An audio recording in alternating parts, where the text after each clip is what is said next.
शान्ति। ओम शान्ति। आज 27 वैशाख 2078 सोमबार बाबाको साकार मुरलीको मुख्य सारमा मीठे बच्चे सदा यसै खुसीमा रहने गर, सदा यसै खुसीमा रहने गर। स्वयं भगवानले हामीलाई टिचर बनेर पढाउनुहुन्छ।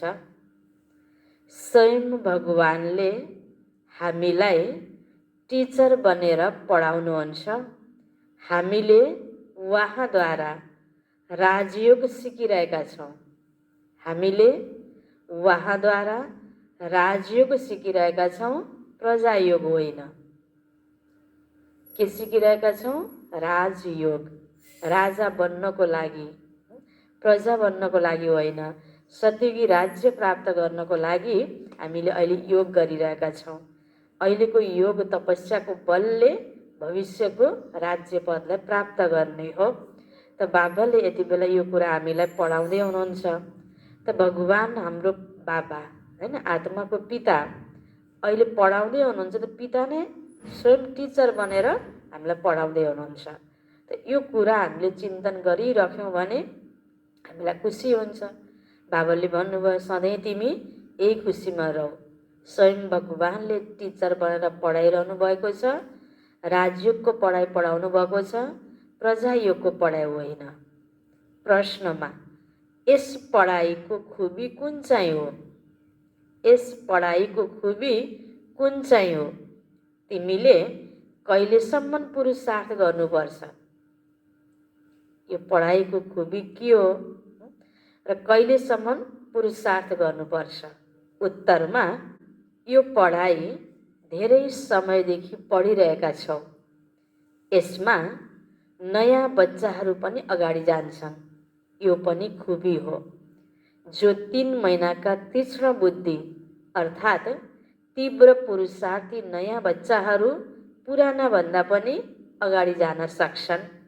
तिमीले पुरुषार्थ तबसम्म गर्नुपर्छ जबसम्म पुरा पास हुँदैनौ, कर्मातीत अवस्था हुँदैन, सबै हिसाब किताब छुट्दैन।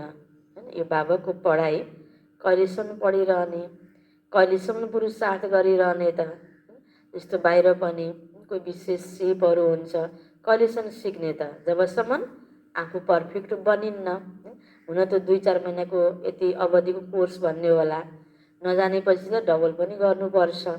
आफूले जानेर बुझिसक्यो भने धेरै कोर्स गरिरहनु पर्दैन, सिकिरहनु पर्दैन। यसरी नै बाबाले भन्नुभयो यो अहिलेको सङ्गमको पुरुषार्थ पनि, यो आध्यात्मिक यात्रामा गरिने पुरुषार्थ पनि जबसम्म आफू पर्फेक्ट बन्दैनौँ, हामी हाम्रो कर्मातीत अवस्था बन्दैन, तबसम्म हामीले पुरुषार्थ गरिरहनुपर्छ। तर यहाँ जसले थोरै समयमा तीव्र पुरुषार्थ गरेर राम्रो पुरुषार्थ गर्छ, ऊ पहिलेदेखि पुरुषार्थ गरेको व्यक्तिभन्दा पनि अगाडि जान सक्छ। यो पढाइको खुबी पनि यो छ भनेर बाबाले भन्नुभयो। ओम शान्ति। प्यारा बच्चाहरू कहाँ बसेका छौ? बेहदका बाबाको विद्यालयमा। कहाँ बसेका छौँ? बेहदको बाबाको विद्यालयमा। धेरै उच्च नशा हुनुपर्छ बच्चाहरूलाई। कसका बच्चाहरू? बेहदका बाबाका बच्चाहरू अथवा रुहानी बच्चाहरूलाई धेरै उच्च नशा हुनुपर्छ। कसलाई? हामी बच्चाहरू। बेहदको बाबाको बच्चा भनेको हामी एक ब्रह्मकुमार कुमारीहरू जसले यो मुरली सुनिरहेका छौँ। बाबाले आत्माहरूलाई नै पढाउनुहुन्छ, गुजराती वा मराठीलाई पढाउनुहुन्न। त्यो त नाम रूप भयो। बाबाले यसरी यो फलानु ठाउँको, त्यो फलानु ठाउँको, त्यो अलग अलग जग्गाको हिसाबले अनि त्यो बस्ने स्थानको हिसाबले, जातिको हिसाबले त्यो दृष्टिकोण राखेर बाबाले पढाउनुहुन्न। बाबाले आत्माहरूलाई पढाउनुहुन्छ। त्यो त नाम रूप भयो। बाबाले पढाउनुहुन्छ नै आत्माहरूलाई। तिमीले पनि जानेका छौ हाम्रो बेहदका बाबा उहाँ नै हुनुहुन्छ। को हुनुहुन्छ? बेहदको बाबा शिव बाबा नै हुनुहुन्छ, जसलाई भगवान भनिन्छ। भगवानुवाच पनि छ, तर भगवान कसलाई भनिन्छ यो कुरा जानेका छैनन्। भन्छन् पनि शिव परमात्मै नमः। परमात्मा त एउटै हुनुहुन्छ, उहाँ हुनुहुन्छ उच्चभन्दा उच्च निराकार। शिव परमात्मै नमः भनेपछि शिवलाई परमात्माको रूपमा नमस्कार भनेपछि शिव नै परमात्मा हुनुहुन्छ। परमात्मा अर्थात् परम आत्मा, उच्च आत्मा एउटै हुनुहुन्छ, जो भगवान हुनुहुन्छ, जो निराकार आत्मा हुनुहुन्छ। तिमीलाई कृष्ण भगवानले पढाउँदैनन्, नपढाएका थिए, तिमीले जानेका छौ। हामी आत्माहरूका पिताले हामीलाई पढाइरहनु भएको छ। भगवान त निराकार हुनुभयो। शिवको मन्दिरमा जान्छन्, उहाँलाई पूजा पनि गर्छन् भने अवश्य कुनै चिज छ, जसको नामै छैन, रूपै छैन भने उसको पूजा हुन सक्छ त? सक्दैन नि। पूजा गर्नुको मतलब कोही चिज छ, होइन, केही नाम छ, केही रूप छ। नाम रूपबाट भिन्न कुनै चिज हुँदैन। यो पनि अहिले तिमीले जानेका छौ। सारा दुनियाँमा कसैले पनि जानेकै छैनन्। तिमीले पनि अहिले जान्न थालेका हौ। धेरै समयदेखि जान्दै आएका छौ, यस्तो पनि होइन। धेरै समयदेखि आउनेहरूभन्दा नयाँ अगाडि जान सक्दैनन्, यो पनि खुबी हो। 3 महिनाको नयाँ बच्चा पनि अगाडि धेरै जान सक्छ, जो पहिल्यैबाट यो ज्ञान मार्गमा छ। जसले लामो समय सुनेको छ उनी अगाडि गइराख्ने, पछि ज्ञान सुनेको अगाडि जान नसक्ने, यो होइन। होइन, बाबाले भन्नुभयो आफ्नो पुरुषार्थको आधारमा तीव्र पुरुषार्थ भयो भने ग्यालप गरेर अगाडि जान सकिन्छ। भन्छन् बाबा, यस आत्माको बुद्धि धेरै तीक्ष्ण छ। नयाँले जब सुन्छन् तब धेरै गदगद हुन्छ। हुन त सबै हुन् ईश्वरीय विद्यार्थी। निराकार बाबा ज्ञानका सागरले पढाइरहनु भएको छ। भगवानुवाच पनि गायन गरिएको छ, तर कहिले यो बिर्सेका छन्। भगवानुवाच कहिले भएको थियो, कहिले भगवानले आएर यो मुरली सुनाउनु भएको थियो, यो आज याद छ त कसैलाई? छैन। अहिले तिमी बच्चाहरूलाई थाहा छ, यस्ता पनि कोही हुन्छन् जसका पिता टिचर हुन्छन्। लौकिकमा पनि जसरी, होइन, आफ्नो लौकिक पिता, जन्म दिने पिता त हुन्छ, स्कुलमा पढाउने टिचर हुन्छन्, अनि त्यस्तै गुरु हुन्छन्, होइन, मन्त्र सुनाउने गुरुहरू हुन्छन्। तर कोही कोहीको आफ्नै पिता स्कुलमा पढाउने, त्यही स्कुलमा बच्चा बच्ची पढ्ने पनि हुन्छ नि।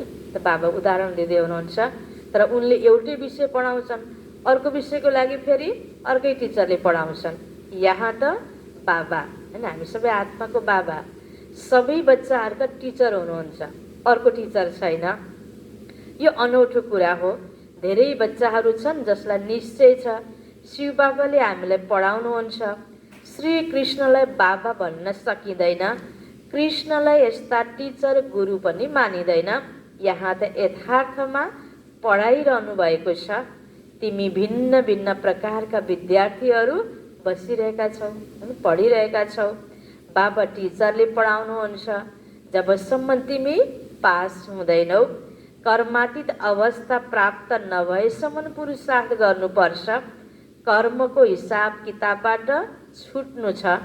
तिमीलाई भित्रैदेखि धेरै खुसी हुनुपर्छ। के कुराको खुसी हुनुपर्छ? बाबाले हामीलाई यस्तो दुनियाँमा लैजानुहुन्छ।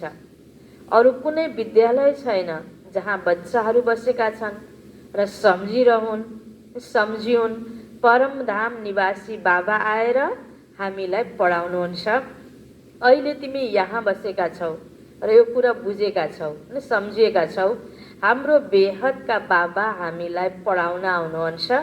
त्यसैले भित्र मनमा धेरै खुसी हुनुपर्छ। बाबाले हामीलाई राजयोग सिकाइरहनु भएको छ। यो प्रजायोग होइन, यो हो राजयोग। यो कुराको यादबाट नै बच्चाहरूलाई खुसीको पारा चढ्नुपर्छ। कति ठुलो परीक्षा छ, तर तिमी कति साधारणसँग बसेका छौ। जसरी मुसलमानहरूले बच्चाहरूलाई दरीमा बसाएर पढाउँछन्, तिमी यस निश्चयका साथ यहाँ आउँछौ। अहिले बाबाको सम्मुख बसेका छौ। बाबाले पनि भन्नुहुन्छ, म ज्ञानको सागर हुँ। म कल्प कल्प आएर राजयोग सिकाउँछु। कृष्णका 84 जन्म भन वा ब्रह्माका 84 जन्म भन, कुरा एउटै हो। किनकि शरीर मात्रै चेन्ज भएको हो, आत्मा त एउटै हो नि। कृष्णको रूपमा जन्म लिने आत्मा र अहिले ब्रह्माको अनि यो तन लिने आत्मा त एउटै हो। ब्रह्मा नै कृष्ण हुन्। यो कुरा बुद्धिमा राम्ररी धारण गर्नु छ। बाबासँग धेरै प्यार हुनुपर्छ। हामी बच्चाहरू वहाँ पिताका सन्तान हौ। परमपिता परमात्मा आएर हामीलाई पढाउनुहुन्छ। कृष्णले त हुन सक्दैन, यस्तो कहाँ कृष्णले पढाएका थिए र? ताज आदि उतारेर आएका त होइनन् होला। पढाउने त पाको हुनुपर्छ। कृष्ण त बच्चा। बाबा भन्नुहुन्छ मैले अनुभवी तन लिएको छु, यो निश्चित छ। शिव बाबाले ब्रह्माद्वारा नै पढाउनुहुन्छ भन्छन् पनि अवश्य परमपिता परमात्माले ब्रह्माद्वारा स्थापना गर्नुहुन्छ। अब ब्रह्मा कहाँबाट आए यो जानेका छैनन्। बाबा बसेर घरिघरि बच्चाहरूलाई जगाउनुहुन्छ। मायाले फेरि सुताइदिन्छ। अहिले तिमी सम्मुख बसेका छौ, सम्झिन्छौ म तिम्रो रुहानी पिता हुँ, मलाई चिन्छौ नि। गायन पनि गर्छन्। परमपिता परमात्मा ज्ञानका सागर हुनुहुन्छ। पतित पावन, दुःखहर्ता, सुखकर्ता हुनुहुन्छ। कृष्णलाई यो कहिल्यै पनि भन्दैनन् ज्ञानको सागर, दुःखहर्ता, सुखकर्ता। सबैलाई सँगै त पढाउनुहुन्न। मधुवनमा मुरली चल्छ, त्यो फेरि सबै सेवा केन्द्रहरूमा जान्छ। अहिले तिमी सम्मुख छौ, जानेका छौ कल्प पहिला पनि बाबाले यसरी नै पढाउनु भएको थियो। यही समय थियो जुन बितेर गयो, त्यो फेरि अहिले वर्तमान हुनुपर्छ। भक्ति मार्गका कुरा त अब छोडिदिनु छ। अहिले तिम्रो ज्ञानसँग प्रीत, पढाउनेसँग प्रीत छ, हैन? पढाउनेवाला शिव बाबा र शिव बाबाले दिनुभएको यो ज्ञान दुवैसँग प्रीत छ। कसैले टिचरसँग पढ्दा उनलाई सौगात दिन्छ। यहाँ बाबाले त स्वयं नै सौगात दिनुहुन्छ। यहाँ आएर साकारमा बच्चाहरूलाई हेर्नुहुन्छ। यी मेरा बच्चाहरू हुन्। यो पनि बच्चाहरूलाई ज्ञान छ। सबैले 84 जन्म लिँदैनन्। कसैको एक मात्र जन्म हुन्छ भने त्यसैमा सुख दुःख दुवै पार गर्छन्। अहिले तिमीले यी सबै कुरालाई जानेका छौ। यो मनुष्य सृष्टिको वंश वृक्ष हो। पहिलो नम्बरमा छन् ब्रह्मा सरस्वती। यो मनुष्य सृष्टिको यो वंश वृक्षमा हैन पहिलो बाबा भन्नुहुन्छ नम्बरमा ब्रह्मा सरस्वती, आदिदेव आदिदेवी, पछि फेरि अनेक धर्म हुँदै जान्छन्। वहाँ हुनुहुन्छ सबै आत्माहरूका बीज। अरू सबै हुन् पातहरू। प्रजापिता ब्रह्मा सबैका पिता हुन्।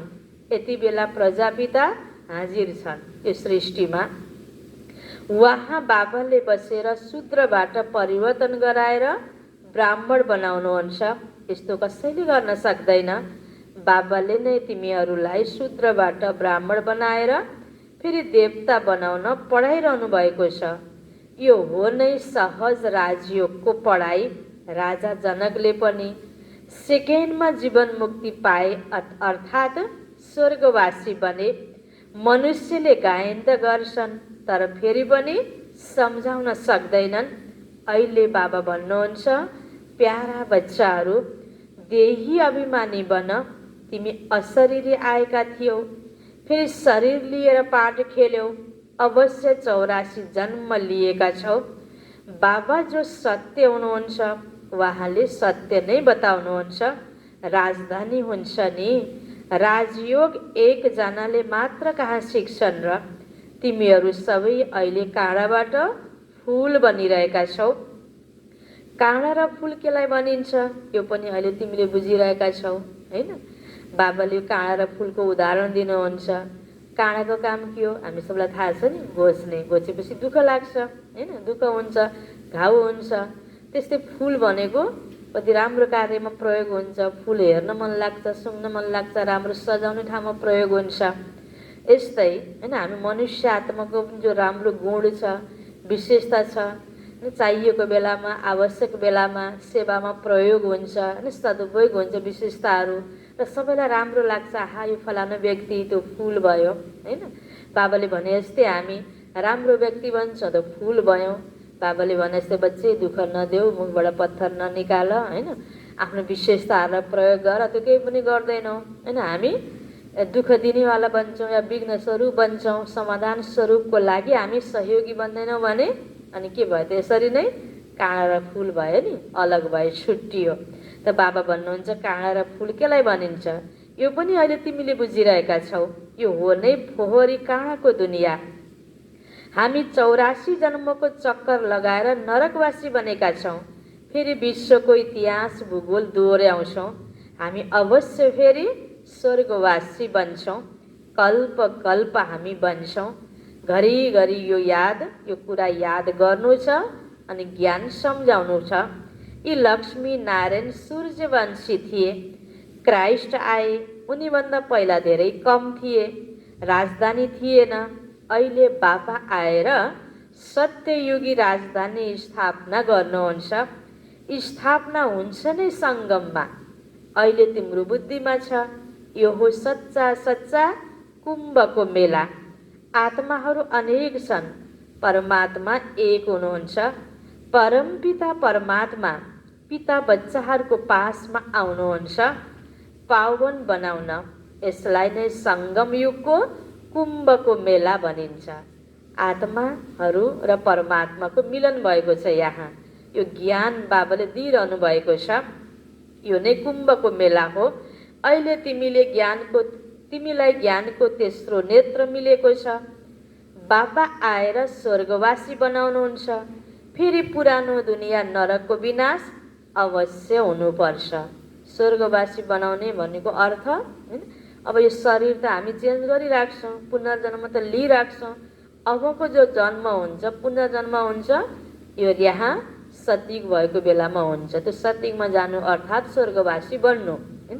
त बाबा भन्नुहुन्छ सतयुग जब यहाँ आउँदैछ भने नयाँ बगैँचा तयार गर्नु छ भने त पुरानो त के गरिन्छ? काटछाँट गरिन्छ नि, गोडमेल गरेर काटछाँट गरेर नयाँ बिरुवाहरू रोपिन्छ, तयार गरिन्छ। पुरानो धेरै बुढो भइसकेको, झ्याङ्गिएको, जर्जरबुत भएको सबै रुखहरू उखेलेर फ्याँकिन्छ हैन, सबै पत्ताहरू फ्याँकिन्छ, सफाइ हुन्छ। त्यस्तै अब जब नयाँ दुनियाँ आउँदैछ, अब स्वर्णिम युग आउँदैछ, सतयुग आउँदैछ, यो त निश्चित छ। यो त भगवानुवाच हो, मनुष्यको हातमा त छैन। भगवानले यो सतयुग स्थापना गर्न आएको पनि आज यति धेरै वर्ष भइसक्यो। यो कार्य त जरुर पुरा हुँदैछ। त्यसको लागि यो पुरानो दुनियाँको हैन, यो अधर्म, भ्रष्टाचार, यो विभिन्न प्रकारको अहम, यो सबै कुराहरू पनि के हुनुपर्छ? खतम हुनुपर्छ नि। यसले ओतप्रोत भएका सबै व्यक्तिहरू पनि छाँटिन्छन् हैन। बाबुले नयाँ कल्मी तयार गर्दै हुनुहुन्छ। कल्प कल्प विनाश त हुन्छ नै हैन। यो कुरा बाबाले भनिरहँदा कतिपयले नबुझ्नेहरूले विनाश हुन्छ भनेर एउटा भयभीत गराए जस्तो, डर देखाए जस्तो, नहुने कुरा भने जस्तो गरेर बुझ्छन् नि। तर यो रियल हो हैन। अब यस्तो समय आउँदैछ, यो कलिको सारा जति पनि यो संरचनाहरू छ, यी सबै ध्वस्त हुन्छ नयाँ संरचना सत्यको लागि हैन। यो स्वच्छ प्रकृति, हराभरा प्रकृति, सदाबहार सबै कुरा यहाँ राम्रो हुनको लागि नेचुरल रूपबाट जस्तो पहिलाको सबै कुरा थियो त्यही फेरि यहाँ सबै हुनु पर्यो नि। त्यसको लागि बाबाले यो सबै कुराहरू हामीलाई जानकारी दिनुभएको। यो कुरालाई रियलमा बुझेर हामी मानसिक रूपबाट तयार हुनुपर्छ। अब मनुष्यले जति सक्यो हैन, यो प्रकृतिबाट लिने मात्रै भएर दिने नगरेर आफ्नो तरिकाको, आफ्नै सोचे अनुसारको, आफ्नो स्वार्थलाई पुरा गर्नको लागि जति पनि यहाँ जो अनेक प्रकारको जोडा कमाल गरे जस्तो लाग्ने प्रकारको जति कर्महरू गरेका छन्, त्यसको रिटर्नमा यी सबै कुराहरू के हुन्छ? अब मनुष्यले चाहे जस्तो पुरा हुँदैन। अब यो ड्रामा अनुसारको जो निश्चित छ, त्यो अनुसार यो पुरानो संरचना सबै ध्वस्त हुने, मनुष्यको योजनाहरू फेल हुने, सफल नहुने, र नयाँ ईश्वरीय योजना अनुसारको यहाँ नयाँ दुनियाँको सुरुवात हुने, यो दुवै कुरा के छ त? निश्चित छ।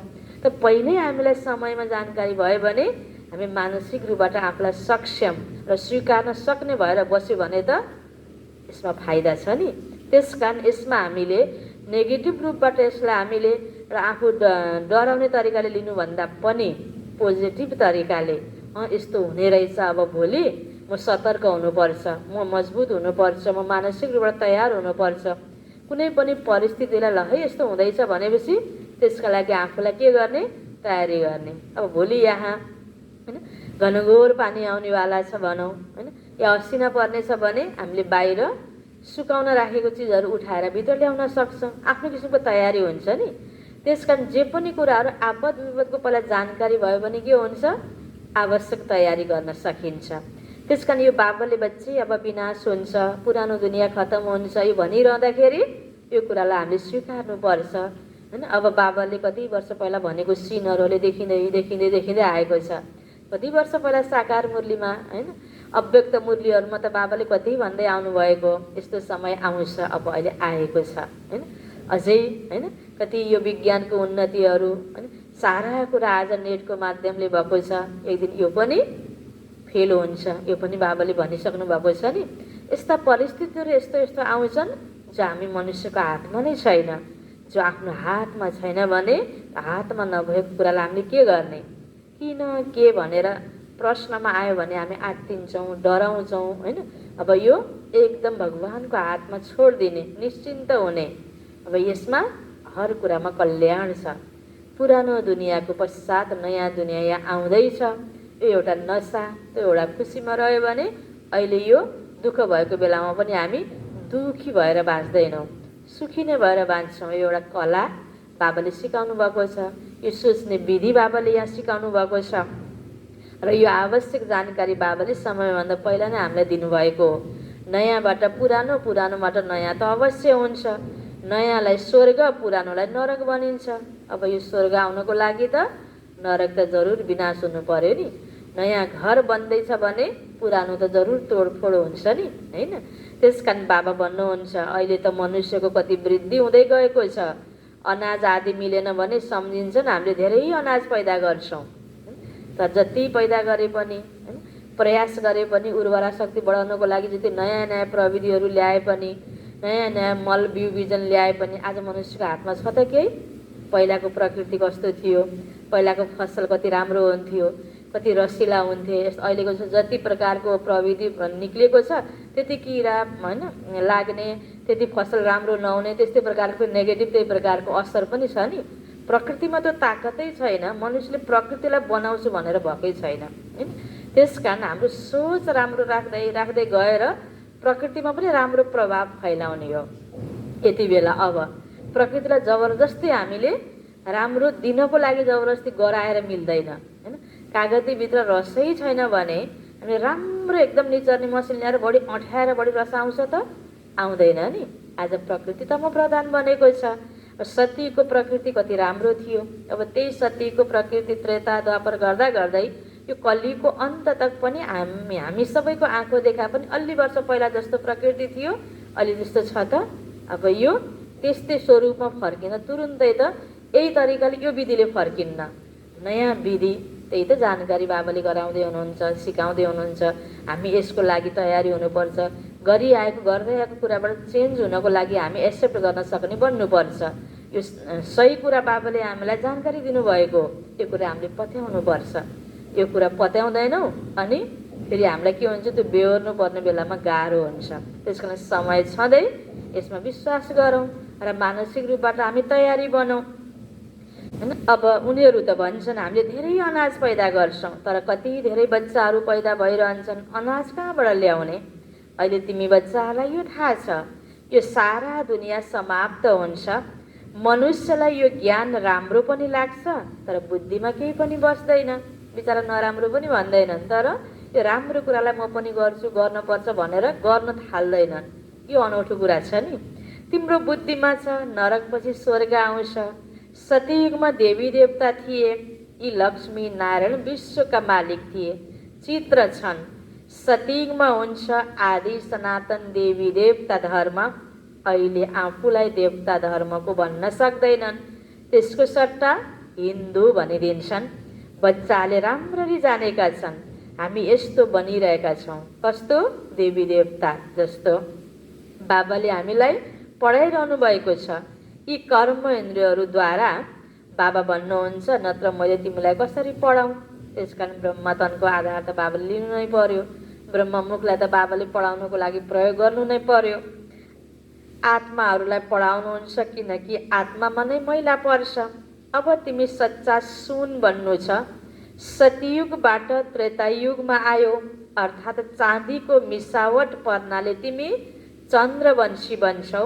सतयुगमा गोल्डन एजमा थिए, उनै फेरि तल गिर्छन्, वृद्धि हुँदै जान्छ। अहिले तिम्रो बुद्धिमा छ, हामीले गोल्डन, सिल्भर, कपर, आइरन एजमा 84 को चक्र लगाएर आएका हौँ। अनेक पटक यो पाठ खेलेका छौँ। यो पाठबाट कोही पनि छुट्न सक्दैन। कसैको 1 जन्मको पाठ होला, कसैको 84 जन्मको पाठ होला, म्याक्सिमम र मिनिमम, हैन। तर पाठबाट छुटकारा प्राप्त हुने 1 जन्मको पनि पाठ नभएको कोही पनि कुनै पनि आत्मा हुँदैन। त्यो उनीहरूले भन्छन् हामीलाई मोक्ष चाहियो, तर वास्तवमा दिक्क त तिमी हुनुपर्ने हो, किनकि 84 को चक्कर त तिमीले लगाएका हो नि। सतयुगदेखि हामी आएका हौँ। बाँकी त अन्य आत्माहरू कतिपय जसले अलिक ज्ञान स्वीकार्दैछु गर्दैनन्, मान्दैनन्, सुन्दैनन्, उनीहरूको पाठ त सतयुग त्रेतामा थिएन भनेपछि पछि आएको हो नि। उनीहरूलाई दिक्क नलाग्नु पर्ने हो। तर किन? यसको रहस्य के छ त? जति बेला यो दुनियाँ राम्रो थियो, यो संसार रूपी घर राम्रो थियो, सतयुग त्रेतायुगमा जो सुख थियो, देवी देवताको रूपमा त्यो जन्मेर सुखको यो अनुभूति गर्ने समयमा आउन नपाएपछि, दुःखको समय मात्र आएपछि के भयो? दिक्क लाग्यो नि। कहीँ ठाउँमा हामी केही सिनरी हेर्न जान्छौँ, प्रोग्राम हेर्न जान्छौँ। सुरुमा जो राम्रो भयो प्रोग्राम, राम्रो कुराहरू सुनाइएको थियो, कोही रमाइलो प्रोग्राम प्रस्तुत गरिएको थियो, त्यो छुट्यो, पछि गयौँ भने त्यसको मजा हुँदैन नि। त्यस्तै तरिकाले बिचारा आत्माहरूलाई पनि त्यो सतीको सुखको मजा लिने पाटै भएन भने त्यो दिक्कत त हुनुपर्ने त लामो समय बस्नेवाला हो। तर लामो समय बस्ने राम्रो कुराहरू अनुभूति सुन्न पायो, लिन ग्रहण गर्न पायो, त्यो अनुभूति भयो भने दिक्क लाग्दैन, हैन। र नपाएपछि पछि आएर पनि आज मनुष्य आत्मालाई के भयो? दिक्क भयो अनि मोक्ष चाहियो, मुक्ति चाहियो।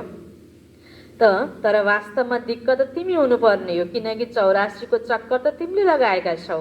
मनुष्यले त सम्झिन्छन् आउनु जानु त भइरहन्छ, यसबाट किन हामी नछुट्ने? तर यो त हुन सक्दैन। गुरुहरूले पनि भनिदिन्छन् तिमीले मोक्ष पाउँछौ, ब्रह्मलाई याद गर्यो भने ब्रह्ममा लीन हुन्छौ। यहाँ त अनेक मतमतान्तरहरू छन्। आत्मा गएर ब्रह्ममा लीन हुने होइन, जो ब्रह्म महतत्व छ त्यसले घेरिएको लोक ब्रह्मलोक, हैन, परलोक हामी आत्माको घर अवश्य हो। हामी त्यहाँ जान्छौँ, विश्राम गर्छौँ केही समय, फेरि पाठको लागि आउँछौँ तल। आत्माको अस्तित्व मेटिँदैन, त्यहाँ गएर आत्मा लीन हुँदैन। त बाबा भन्नुहुन्छ यहाँ जति अनेक मतमतान्तर छन्, अरू कुनै खण्डमा यति धेरै छैनन्। धेरैभन्दा धेरै मतहरू छन् जो एक मिल्दैन अर्कोसँग। रिद्धि सिद्धि पनि धेरैले सिक्छन्, कसैले केसर निकाल्छन्, कसैले के निकाल्छन्। यसमा मनुष्यहरू धेरै खुसी हुन्छन्। हो, साँच्चै रहेछ, यो मनुष्यले नसक्ने कुरा, असम्भव कुरा उहाँ यसले निकाल्यो, साँच्चैको भगवान हो। त्यो आफूलाई आकर्षण गर्नको लागि, भगवान सिद्ध गर्नको लागि त अनेक कुराहरू छ। र जो रियलमा भगवान हो उसले आकर्षणको लागि त रिद्धि सिद्धि गर्नको आवश्यकतै पर्दैन नि। जसरी नक्कली माललाई धेरै चम्काउनु पर्छ, एडभर्टाइज बढी हुन्छ नक्कली मालको, प्योर कुरालाई गर्नु पर्दैन। मान्छेले एकपटक प्रयोग गरेर चिनेपछि, हैन, त्यसलाई चाखेपछि पटक पटक मान्छेले खोजी गर्छ रियल कुराहरूलाई, हैन। हरेक मिलावट भएको कुराहरूको के हुन्छ त, बढी उसले राम्रो छ, शुद्ध छ भनेर एडभर्टाइज पनि, पब्लिसिङ पनि बढी गर्नुपर्छ। त बाबा भन्नुहुन्छ यसमा मनुष्यहरू धेरै खुसी हुन्छन्। अनि केमा? रिद्धि सिद्धिमा। यो त आध्यात्मिक ज्ञान हो। तिमीले जानेका छौ आध्यात्मिक पिता हुनुहुन्छ। हामी आत्माहरूका पिता रुहानी बाबाले आत्माहरूसँग कुरा गर्नुहुन्छ, आएर सत्यनारायणको कथा सुनाउनुहुन्छ वा अमर कथा सुनाउनुहुन्छ, जसद्वारा अमरलोकको मालिक बनाउनुहुन्छ, नरबाट नारायण बनाउनुहुन्छ, फेरि कौडी जस्तै बन्छौ। जसरी सानो बच्चालाई नुहाइधुवाइ गर्यो, राख्यो, थपक्क बस्छ भने फेरि खेल्न जान्छ, चल्छ, धुलो मैलो फेरि फोहोर हुन्छ। त्यस्तै बाबाले हामी मनुष्य आत्मालाई, हैन, भनिन्छ नरबाट ऐसा कर्म करे जो नारायण बने भने जस्तै राम्रो कर्म सिकाएर नारायण बनाउनु भएको थियो, फेरि गलत कर्म गरेर हामी यस्तो बन्यौँ जो नारायणको पूजा गर्न थाल्यौँ। म नै नारायण थिएँ भन्ने कुरा त विस्मृति भयो, यादै भएन। नरबाट नारायण बाबाले बनाउनुहुन्छ, तिमी फेरि कौडी जस्तै बन्छौ। अहिले फेरि तिमीलाई हिरा जस्तो अनमोल जन्म मिलेको छ, फेरि कौडीको पछाडि किन समय गुमाउँछौ? यो दुनियाँ नै बाँकी कति वर्ष छ र? अब कति लडाइँ झगडा भइरहन्छन्, सबै समाप्त हुन्छन्। मृत्यु सामुन्य खडा छ। यो साकार मुरली ब्रह्म बाबा छँदै ब्रह्मको मुखबाट बाबाले उच्चारेको महावाक्य हो। त्यो पहिलो एपिसोड थियो।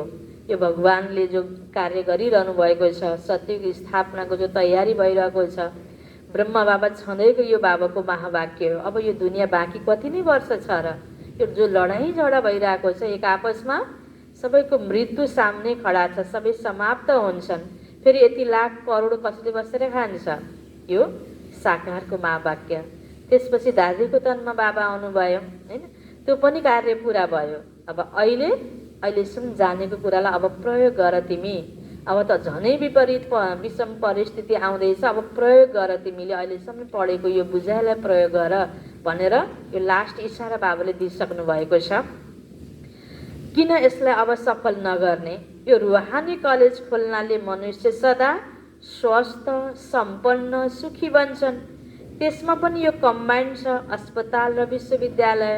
त्यस कारण अब यो थोरै समयमा जति सकिन्छ हामीले आफूसँग भएको, चाहे यो तन हो, मन हो, विशेषता हो, धन हो, यो राम्रो कार्यमा, अरू आत्मालाई पनि यो ईश्वरीय सन्देश दिनमा, यो विद्यालय, यो कलेज खोल्नमा हामीले प्रयोग गर्ने, यो कार्यलाई बाबाको कार्यको सहयोगी बन्ने, सपोर्ट गर्ने। अनि हाम्रो के भयो? सदुपयोग भयो, ट्रान्सफर भयो सत्यको लागि। वैभव, स्वास्थ्य, खुसी त हुन्छ नै, अवश्य योगद्वारा आयु पनि लामो हुन्छ।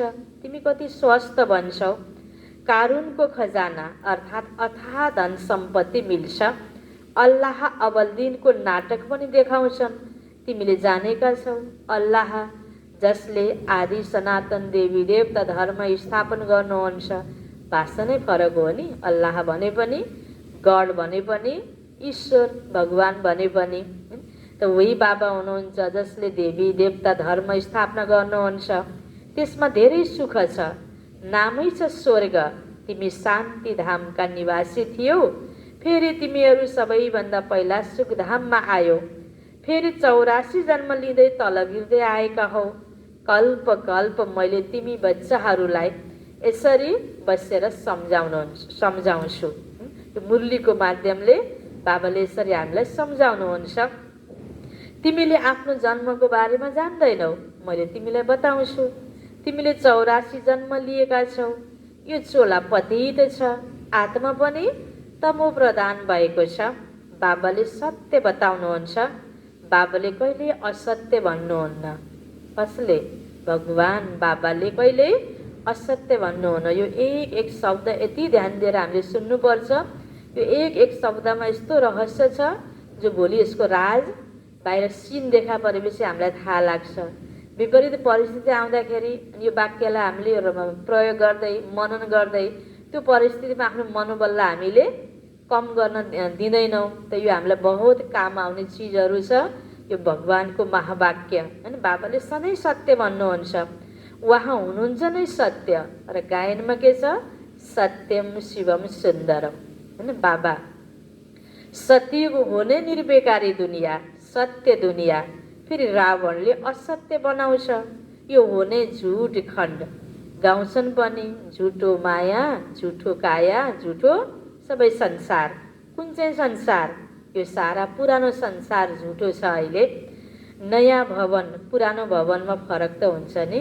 त्यस्तै कहाँ सतयुग, कहाँ अहिलेको कलियुग, कहाँ त्यति बेलाको ताकतवान मनुष्य आत्माहरू, पवित्रताको जसमा ताकत थियो, अब अहिले त्यो ताकत मनुष्य आत्मामा छैन।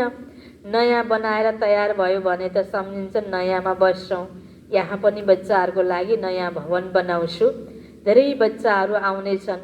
तिमी बच्चाहरूलाई त धेरै खुसी हुनुपर्छ। बाबा भन्नुहुन्छ, म ज्ञान सागरका बच्चाहरू सबै कामचितामा बसेर एकदमै बिचारा जलेका छन्। ज्ञान सागर बाबाको हामी बच्चा, तर यो ज्ञान भएन, होइन? त्यो ज्ञानको जो शीतलता बाबासँग हामीले पाएर, जुन पवित्रताको पालन गरेर जो सुख शान्ति पाएका थियौँ, त्यो सबै हरायो। यति बेला कामचितामा सबै जलिरहेका छन् बिचारा। अब फेरि उनीहरूलाई ज्ञानचितामा बसाउनु छ। ज्ञानचितामा बसाएर म स्वर्गको मालिक बनाउँछु बाबा भन्नुहुन्छ। कामचितामा बसेर बिल्कुलै काला बनेका छन्। कृष्णलाई श्याम सुन्दर नाम राखेका छन्। कारण के रहेछ, रहस्य के रहेछ, होइन? बाबाले भन्नुभयो नि। तर अर्थ कसैले पनि बुझ्न सक्दैन। अहिले तिमी केबाट के बन्छौ? बाबाले कौडीबाट हिरा जस्तै बनाउनुहुन्छ। त्यसैले त्यति नै ध्यान दिनुपर्छ। कसलाई? यो बाबाको पढाइलाई, होइन? बाबालाई याद गर्नुपर्ने विषयलाई बाबालाई याद गर्नु छ। यादद्वारा नै तिमी स्वर्गको मालिक बन्छौ। अच्छा, मिठे मिठे सिकिलदे बच्चाहरूप्रति माता पिता बाप दादाको याद प्यार एवं गुड मर्निङ। रुहानी बाबाको रुहानी बच्चाहरूलाई नमस्ते। रुहानी बच्चाहरूको रुहानी बाबालाई गुड मर्निङ, नमस्ते नमस्ते। धारणाको लागि मुख्य सार। पहिलो पोइन्टमा, यस हिरा समान अनमोल जीवनलाई कौडीका पछि लागेर गुमाउनु हुँदैन। मृत्यु सामुन्ने खडा छ। त्यसैले आफ्नो सबै थोक रुहानी सेवामा सफल गर्नु छ। दोस्रो पोइन्ट, पढाइ र पढाउनेसँग सच्चा प्रीत राख्नु छ। भगवान हामीलाई पढाउन आउनुहुन्छ, यस खुसीमा रहनु छ। वरदान छ बाबाको, अधिकारीपनको स्मृतिद्वारा सर्वशक्तिहरूको अनुभव गर्ने प्राप्ति स्वरूप भव। विस्तारमा, यदि बुद्धिको सम्बन्ध सदा एक बाबासँग लागिरह्यो भने सर्वशक्तिहरूको वर्ष अधिकारको रूपमा प्राप्त हुन्छ। जसले अधिकारी सम्झेर हर कर्म गर्छन् उनीहरूलाई सङ्कल्पमा पनि माग्ने आवश्यकता हुँदैन। यो अधिकारीपनको स्मृतिले नै सर्वशक्तिहरूको प्राप्तिको अनुभव गराउँछ। त्यसैले नसार होस्, सर्वशक्ति मेरो जन्मसिद्ध अधिकार हो। अधिकारी बनेर चल्यो भने अधीनता समाप्त हुन्छ। स्लोगन, स्वयंको साथ साथै प्रकृतिलाई पनि पावन बनाउनको लागि सम्पूर्ण लगाव मुक्त बन। स्वयंको साथ साथै प्रकृतिलाई पनि पावन बनाउनको लागि सम्पूर्ण लगाव मुक्त बन। मुरलीको सारमा थियो, मिठे बच्चे सदा यसै खुसीमा रहने गर। स्वयं भगवानले हामीलाई टिचर बनेर पढाउनुहुन्छ। हामीले उहाँद्वारा राजयोग सिकिरहेका छौँ, प्रजायोग होइन। प्रश्न उत्तरमा थियो, यस पढाइको खुबी कुन चाहिँ हो? तिमीले कहिलेसम्म पुरुषार्थ गर्नुपर्छ? यो पढाइ धेरै समयदेखि पढिरहेका छौ। यसमा नयाँ बच्चाहरू पनि अगाडि जान सक्छन्। यो पनि खुबी हो। जो 3 महिनामा तीक्ष्ण बुद्धि नयाँ बच्चाहरू पुराना भन्दा अगाडि जान सक्छन्। तिमीले पुरुषार्थ तबसम्म गर्नु छ जबसम्म पुरा पास हुँदैनौ। कर्मातीत अवस्था हुँदैन, सबै हिसाब किताब छुट्दैन। ओम शान्ति।